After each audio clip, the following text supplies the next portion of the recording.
চলো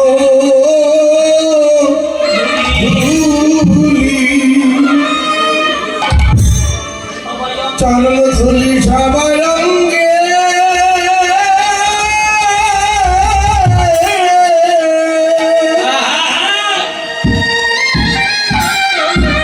ওরে অঙ্গে মাখি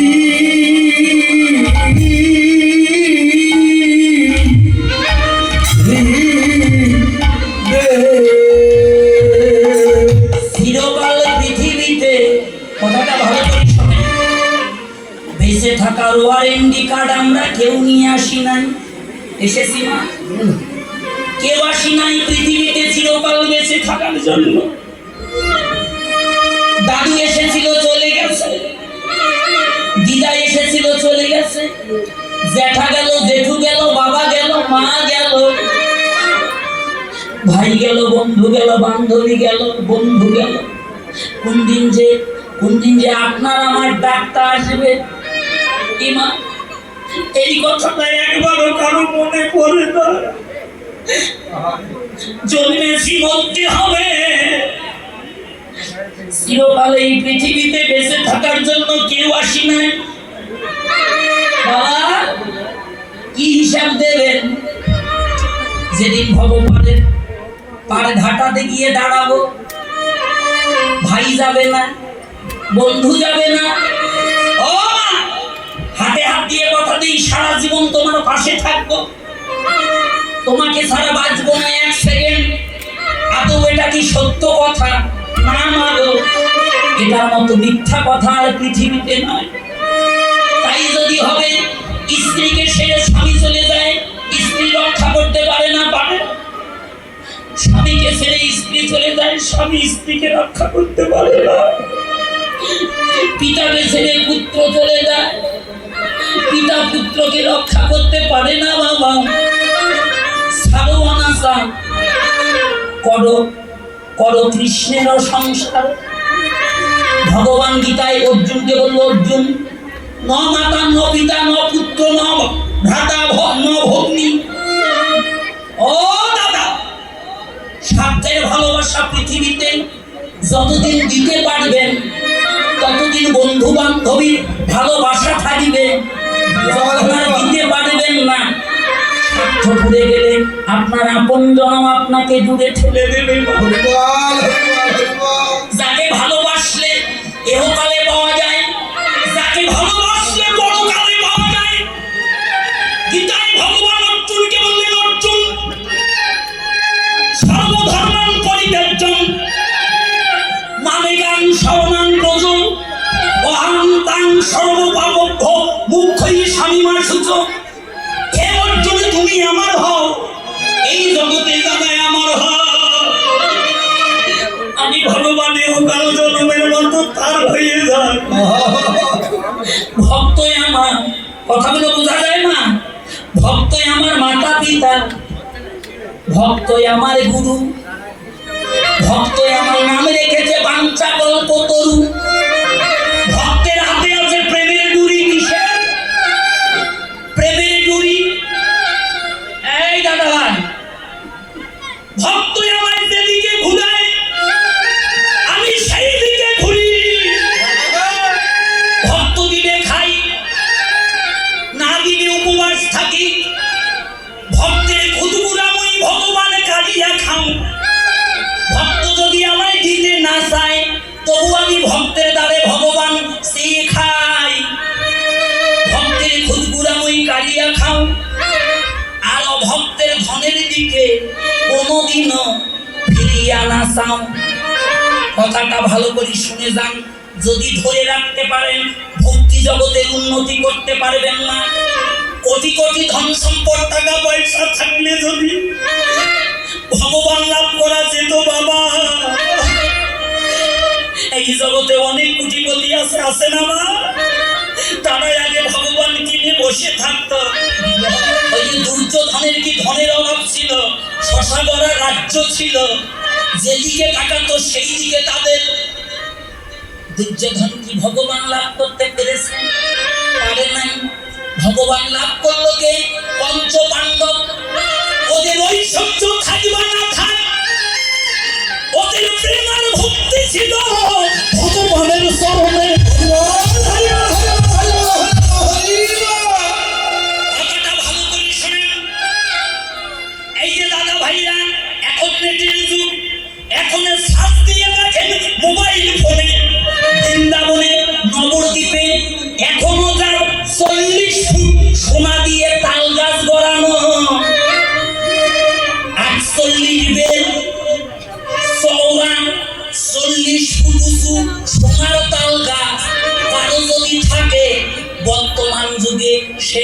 কোটি প্রতিমা কলম দিয়ে লিখে শেষ করা যাবে? বলেন বলেন। এক ভরি সোনার দাম এখন 2,60,000 টাকা। ও জি, শোনেন কথাগুলো, গল্প করবেন না। যদি কোটি কোটি ধন সম্পদ টাকা পয়সা থাকলে ভগবান লাভ করা যেত বাবা, রূপ সনাতনের কি ধনের অভাব ছিল? ইতিহাস খুঁজে দেখেন, যাদের একটা নয় দুটা নয় 17টা নৌকা ভর্তি যাদের হীরা আর মানিক ছিল, বর্তমান যুগে কত কোটিপতি, এক টুকরো হীরার দাম কোটি টাকা। ওই রূপ সনাতন ভাবলেই ওই সবচেয়ে আমার সঙ্গে যাবে না। হাইরে নবদ্বীপে মহাপাপী ছিল জগাই মাথায়, তারাও তো হরিনামে উদ্ধার হলো। আমরা কি করলাম? এতদিন তো ঐশ্বর্যে বেঁধে থাকলাম, অন্তিমকালের গতি আমাদের কি হবে? ওই 10 ভরি সোনা দেবে না? দেবে দেবে না? 1 লাখ টাকা দেবে না? 5 শতক জমি দেবে না? দেবে? পুত্র যাবে না? কন্যা যাবে না? ওই সনাতন সকল ঐশ্বর্য পরিত্যাগ করে কাঙ্গাল সেজে মহাপ্রভুর চরণাশ্রয় করে হরিনাম করে অন্তিমে মহাপ্রভু তাদেরকে উদ্ধার করলেন। কথাটা ভালো করে শোনেন। যদি জ্ঞান দিয়ে ভগবানকে লাভ করা যেত, তাহলে তাহলে এই জগতে অনেক জ্ঞানী আছে না বাবা? যারা বাংলাদেশের লেখাপড়া শেষ করে বিদেশ থেকে PhD নিয়ে আসে, তারা আগে ভগবান লাভ করত। যদি রূপ দিয়ে যৌবন দিয়ে ভগবান লাভ করা যেত বাবা। এই জগতে অনেক রূপবতী আছে, লক্ষ্য হীরার মতো সুন্দরী পৃথিবীতে আর কেউ ছিল না। সেই লক্ষ্য হীরা কি করলেন? ওই রূপ, ওই সুকঞ্চিত কালো কেশ কমর থেকে ছিল, ওই লক্ষ্য হীরা মাথা মণ্ডলে করে দাদার সঙ্গে ঊর্ধ্বপিণ্ড তিলক করে হরিদাসের বদনে মাত্র 3 দিন হরিনাম শুনে মহাবৈষ্ণবী হতেছিল। অন্তিমকালে মহাপ্রভু তাকে চরণ দিয়ে উদ্ধার করে দিল। আর আপনার আমার কিসের বড়াই? আজকে নিজের বিবেককে প্রশ্ন করুন, কি করলাম এই জগতে? হাইরে সাদের মানব জন্ম ফেলে বড় সাধনা করে পেয়েছিলাম এই জনম। এটা হেলায় কাটাবার জনম নয়, এটা কারো দাসী নৃত্য করার জনম নয় বাবা, এটা ভোগী বিলাসের জনম নয় বাবা। এই মানব জনম হলো গৌর ভজন কৃষ্ণ ভজনের একমাত্র উপযুক্ত জনম, মানব জনম। তাই যার জীবনে যতটুকু সময় আছে সাধু সঙ্গ করো, ভক্ত সঙ্গ করো, হরি কথা, কৃষ্ণ কথা, ভাগবত কথা সাধু গুরু বৈষ্ণবের মুখে শ্রবণ করো মা। কি আছে এই সাধু সঙ্গে?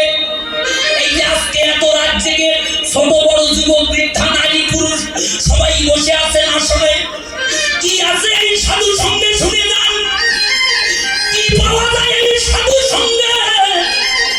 মহাজন টিকা দিল, এই সাধু সঙ্গে এমন মহামূল্যবান 3টি বস্তু আছে বাবা। এই 3টি বস্তুর যে কোনো একটি বস্তু যদি এমন করে ঘুরিতে এমন করে সঙ্গ করিতে এমন করে শুনিতে কোনোদিন কোনোভাবে কোনো ভাগ্যবান ভাগ্যবতী জীবনে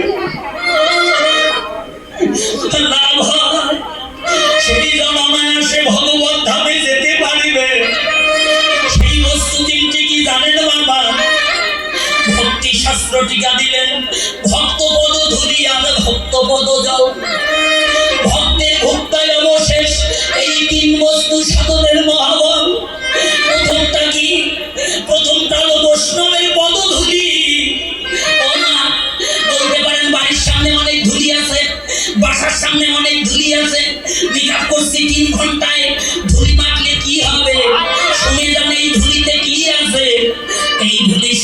নয় বৈষ্ণবের পদধূলি, বৈষ্ণবের পদধূলি যদি পড়ে গঙ্গার জলে, গঙ্গা পবিত্র হয় তা ভাগবতে বলে। বৈষ্ণবের ধুলি যদি কোনোদিন লাগে কোনো পাপির গায়ে বাবা, পুষ্পরথে শুনে পাপি করি করতে কে বৈষ্ণব বলা তো যায় না। এই আসরে কয়জন বৈষ্ণব আছে? বৈষ্ণবকে চিনিতে দেবাদিদেব মহাদেবও পারে নাই। মহাদেব পরম বৈষ্ণব ছিল। মহাপ্রভু বলল বৈষ্ণবকে যার মুখে দেখবে এক কৃষ্ণ নাম, সেই তো জানিবে জগতে বৈষ্ণব প্রধান।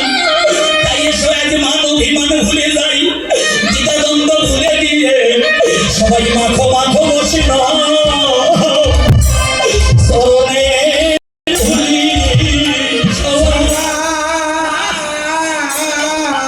সবাই ধুলি মাখো। সবাই মাখো